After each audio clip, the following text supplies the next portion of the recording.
নমস্কার, আমি বৃষ্টি। রিল বৃষ্টি রয় চ্যানেলে সকলকে স্বাগত জানাচ্ছি। আজকে রবিবার, আর রবিবার মানেই হচ্ছে সানডে স্পেশাল একটা ভূতের গল্প। সেরকমই আমি আগের সপ্তাহে শুরু করেছিলাম শেষ বলি, আজকে তার দ্বিতীয় পর্ব। শুরু করা যাক এই গল্পটি। আশা করছি তোমাদের এই গল্পগুলো ভালো লাগছে। প্লিজ চ্যানেলটাকে সাবস্ক্রাইব করতে একদম ভুলো না, আর গল্পটি ভালো লাগলে লাইক কমেন্ট শেয়ার করে দিও। শুরু করা যাক শেষ বলি দ্বিতীয় পর্ব। যজ্ঞকুণ্ডলের আগুন দাউ দাউ করে জ্বলে শ্মশানের পুরনো ছাতিম গাছের মাথা ছুঁয়ে নিচ্ছে। আগুনের তাপ থেকে বাঁচতে মুখটা শাড়ির আঁচল দিয়ে আড়াল করে নেয় মহিলা। তান্ত্রিক নরকরটি থেকে তরল পান করে একবার তারস্বরে জয় মা বলে ওঠে। তারপর কিছুক্ষণ চুপ করে থেকে গম্ভীর ও খসখসে গলায় বলে, সমস্ত ক্রিয়া সম্পন্ন করতে মোট 5টি বলি হবে, 4টি 10 বছরের কিশোরী এবং একটি যুবতী মেয়ে। মহালয়ার দিন মহামায়ার চক্ষুদান হওয়ার আগে আমাদের 4টি বলি সম্পূর্ণ করতে হবে এবং শেষ বলি দুর্গাষ্টমীর দিন।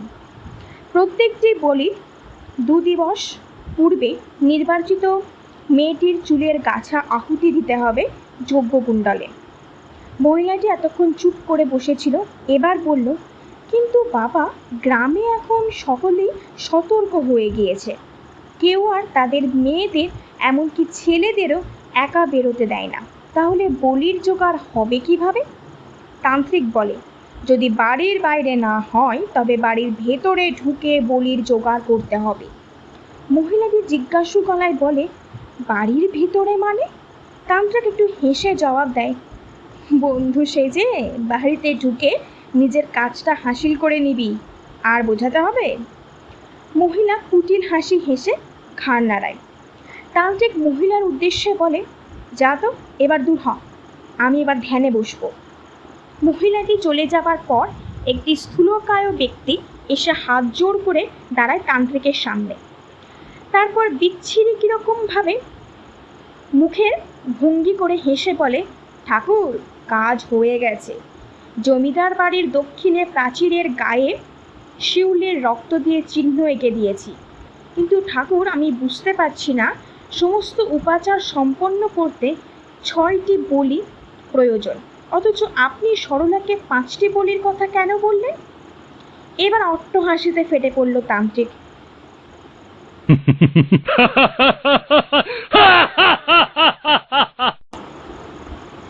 তারপর হাসি থামিয়ে বলল, সরলা মূর্খ, ও ভাবছে আমি এসব বলি ওর উদ্দেশ্যে সিদ্ধির জন্য করছি, কিন্তু আসলে এসব আমি করছি নিজের জন্য। এক কঠিন সাধনা করছি আমি, তার জন্যে প্রয়োজন ছিল 6টি বলি।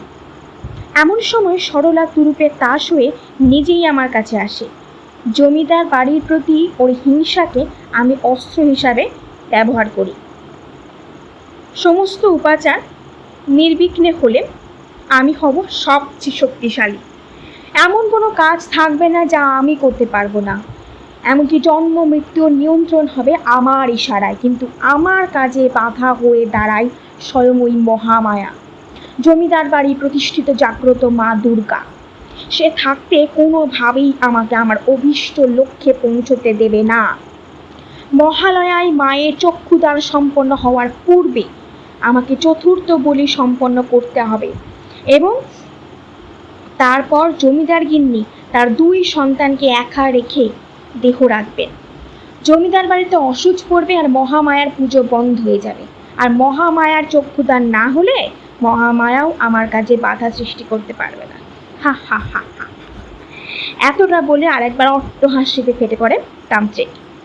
এরপর তান্ত্রিকের অনুচর আবার বলে, আচ্ছা ঠাকুর, সবই তো বুঝলাম, কিন্তু 6ষ্ঠ বলি কে হবে? প্রশ্নটা শুনে তান্ত্রিকের ঠোঁটের কোণে একটা কুটিল হাসি খেলে যায়। নরকরটি থেকে তরল পান করে বললে, কেন, সরলা? চমকে উঠে সামনে দাঁড়িয়ে থাকা অনুচর বলে, সরলা শেষ বলি? কিন্তু তাহলে তো সরলার চুলের গাছা অগ্নিকুণ্ডে আহুতি দিতে হবে, তা জোগাড় হবে কি করে? অনুচরকে ব্যঙ্গ করে তান্ত্রিক বলল, এই জন্যেই আমি তোর গুরু আর তুই আমার চেলা। যে কথাটা তুই আজ ভাবছিস সেই কাজ আমি বহু পূর্বেই করে রেখেছি বলে পাশের পুটুলি থেকে কিছুটা চুল বার করে আনে। তারপর বলে, অসতর্কতাই সরলার জন্যে মৃত্যুর কারণ।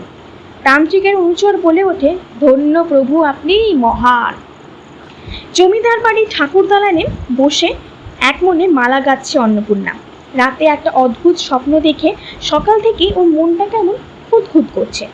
রামরতন পুজোর জোগাড় করতে মন্দিরে প্রবেশ করে মেয়েকে আনমনা দেখে প্রশ্ন করেন, কি হয়েছে মা, আজ এরকম আনমনা লাগছে কেন তোকে? অন্নপূর্ণা একটু চমকে উঠে বলে, কাল একটা ভারী অদ্ভুত স্বপ্ন দেখেছি।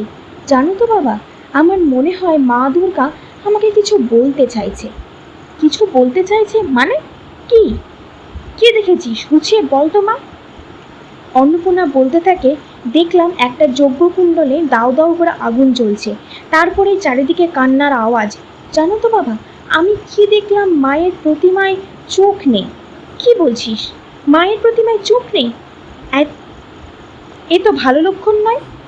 হ্যাঁ বাবা, আমার মনে হচ্ছে এই যে মেয়েগুলোকে খুঁজে পাওয়া গেল না, কর্তা মা অসুস্থ, কিছুতেই বোঝা যাচ্ছে না কি রোগ হয়েছে, এসব ঘটনাগুলো আর আমার স্বপ্নের মধ্যে কোনো একটা সম্পর্ক আছে, কিন্তু কি সম্পর্ক সেটাই বুঝতে পারছি না।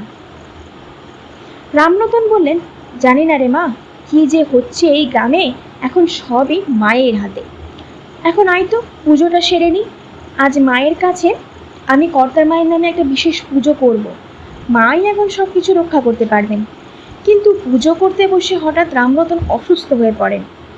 অন্নপূর্ণা এসে বাবার চোখে মুখে জল দেয়। বাবা, আজ তোমার শরীর ভালো নেই, তুমি যাও বসো, আজ তোমার পুজো করতে হবে না। পুজো করব না মানে? এত বছর আমি নিত্য পুজো করে আসছি, আজ সামান্য অসুস্থতার কারণে মাকে পুজো দেব না? মা জল পাবে না? তাছাড়া আজ তো আমি কর্তা মায়ের নামে পুজো দেব, আমাকে যে পুজোয় বসতেই হবে মা। না বাবা, আজ তুমি পুজোয় বসবে না। প্রতিদিন এই হোমের আগুনের সামনে বসে তোমার শরীর খারাপ করে গেছে।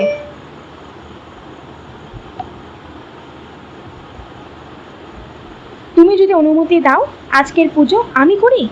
রামরতন অবাক হয়ে বলেন, তুই পুজো করবি? পারবি? হ্যাঁ বাবা, আমি পারবো। তোমাকে দেখে আমি পুজোর সব মন্ত্র আচার বিধি শিখে নিয়েছি। যদি কিছু ভুল হয়, তুমি তো আছোই, শিখিয়ে দেবে না হয়। না করো না বাবা। বাবার অনুমতি নিয়ে অন্নপূর্ণা প্রথম মায়ের পুজোর আসনে বসে। তাকে বাবার অনুমতি নিয়ে অন্নপূর্ণা প্রথম মায়ের পুজোর আসনে বসে। তাকে দেখে চোখ জুড়িয়ে যায় রামরতনের। এত ভক্তি, নিষ্ঠা আর নিখুঁতভাবে পুজো করছে অন্নপূর্ণা, তাদেরকে নিজের বাবার বলে যাওয়া একটি কথা মনে পড়ে যায় রামরতনের, মায়ের সেবক মা নিজেই খুঁজে নেবে। একটা চিন্তা থেকে এবার বোধ হয় নিস্তার পাওয়া যাবে। আজকের মতো আমি দ্বিতীয় পর্ব এখানেই শেষ করলাম।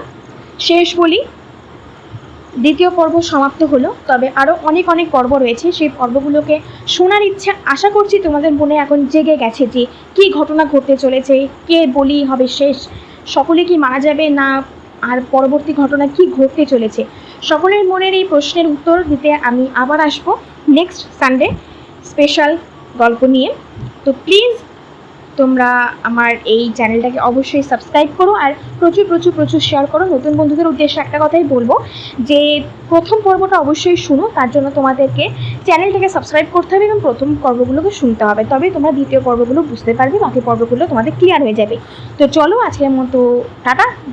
আবার তোমাদের সাথে দেখা হচ্ছে নেক্সট শনি এবং রবিবার, আর এই গল্পটা আসবে নেক্সট রবিবার। টাটা।